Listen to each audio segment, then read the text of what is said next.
Good morning and welcome to Redeemer Lutheran Church. I'm Pastor Gary Lodeholt. Here's a story I found recently. What would you do for a cheeseburger?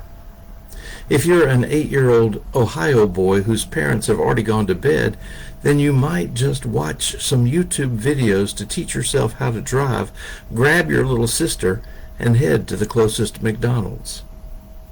According to the local police, the boy got a sudden urge for a Mickey D's cheeseburger. Unfortunately, it was after he had already eaten his dinner and also after both of his parents had fallen asleep after a busy day. So naturally, he watched driving instruction videos on YouTube for a few minutes before putting his 4-year-old sister in the dad's van so they could get their fix. How did he do? The young driver managed to safely get through 4 intersections before getting to a McDonald's drive-thru about 1.5 miles from his house. When they actually came through the drive-thru, employees thought they were being pranked, said a local patrolman who was called to the scene once it was determined the kids were there alone.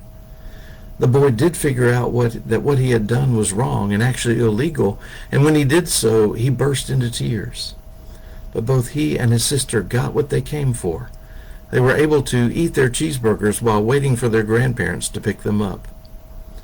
I think when my grandson, Lincoln, is around, perhaps I'll hide my keys. Nevertheless, when we are hungry, our thoughts turn to little else than food. In fact, there's a new word in our vocabulary recently about our attitudes when we are hungry. People are now described as hangry. In fact, when I just typed that word, it's in such common usage that my spell check didn't even flag it. Our communion hymn we want to look at today is "We Come to the Hungry Feast." And the title might be just a little misleading if all you see is the title. The feast isn't hungry, but it is a feast for all who are.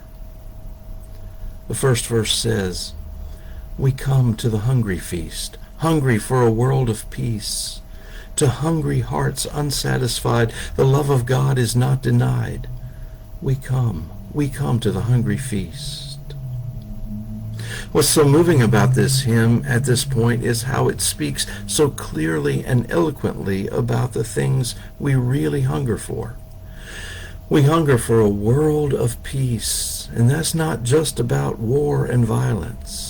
It's also about division and anger and so much disquiet among us.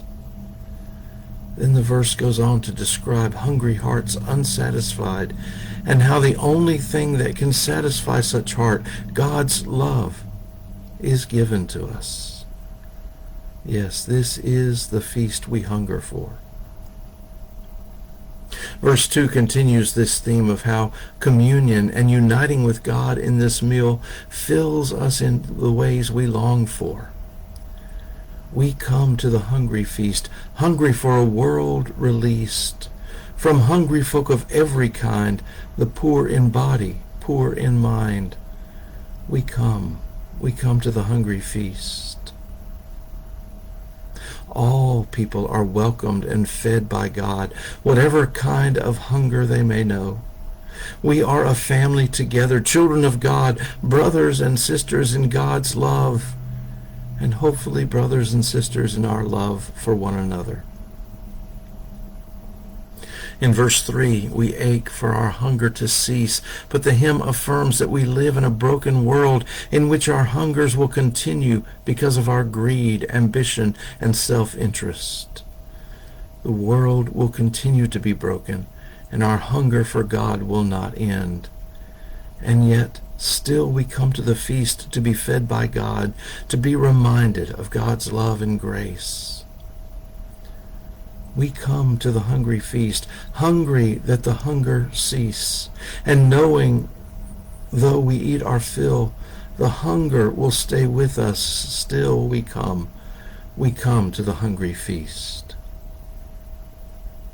This is a great place to point out how the punctuation and reading a hymn can help you understand it better. If you simply sing it along with the music, it might not make much sense. At one point it says, And knowing though we eat our fill, the hunger will stay with us still.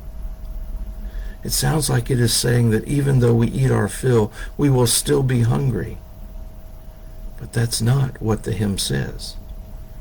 You see, there's actually a semicolon before the word still, meaning that that word goes with the next line, not the line it's in.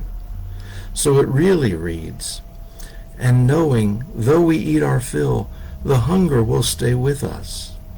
Still we come to the hungry feast. Just so you know, you don't have to figure out how to get to McDonald's to feed your deep hunger. We offer bread and wine every Sunday. Thanks for watching, and remember to let this day belong to God.